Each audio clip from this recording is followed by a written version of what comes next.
we're just now getting into this conversation about how jobs are affected by innovation.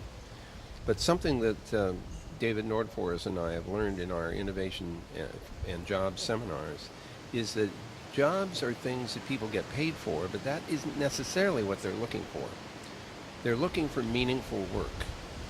It doesn't necessarily mean they are paid for it. It's remarkable how much work goes on in the country that is not paid for directly. Volunteer work is an enormous part of our economy, and I don't think anybody has really calculated how much of the economy is dependent on people deciding to voluntarily do things.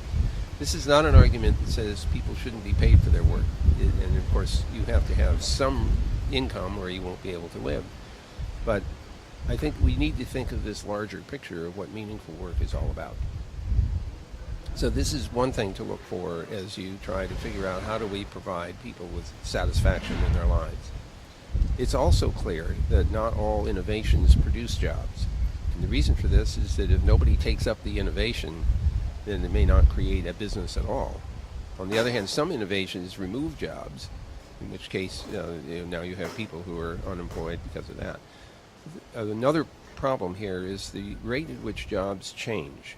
If you talk to any big industry, for example, you may discover that the jobs that are currently filled are quite different from the jobs of 5 years ago.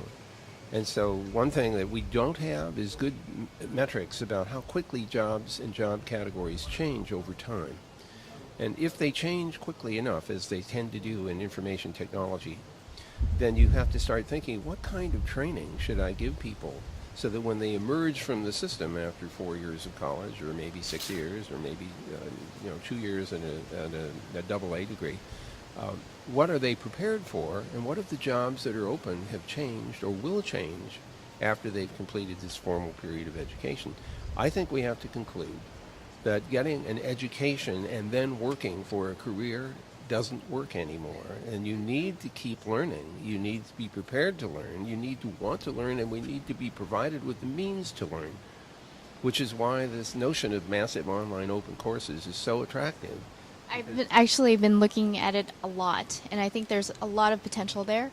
And this is where I'm really inspired to try to bridge people over, to inspire people to look into building their own skills on their own using the internet. Thanks to you as a father of one of the internet, and now we are able to spread all the education and training on the internet and start building those skills. And this is the voice what I'm trying to get to is you can learn skills on your own. You just need a lot of self-discipline and self-motivation and passion and purpose to the meaning of what you want to do. And so that's one thing. And I know that you'd mentioned about how there's jobs out there where you make money, right? But it's not just money. It's more than that. There's freedom to be creative, to be innovative, and do what you want to do. And I think that's where I'm trying to get to. And how do you get to that when you are unemployed? Well, you go to the internet and you turn to resources that you can find, and this is what I've been trying to get to right now. So there are some challenges here, because taking advantage of the internet for training and learning works as long as you have a roof over your head and you have a meal in your belly, and that's a big challenge. Those are very fundamental, so we have to think about that. The economics of massive online open courses is another very interesting thing. The universities often charge a lot of money per year for whether a four-year education. And Stanford must be at $50,000 a year by now. And I noted with some surprise that John Hennessy, the president of Stanford University, was excited about MOOCs. And I said, why is that? And he said, well, you didn't do the math. I said, what do you mean? He said, well, imagine you have 100,000 people in your class and you charge $10 each. That's a $1 million class. There are very few professors who can claim that they have taught a $1 million class. If you generate $1 million worth of revenue, you can do a lot with that. You can have TA systems, you can have remote mentors, all kinds of possibilities, because the economics are so attractive, and the cost per student is very low because the scale is so big.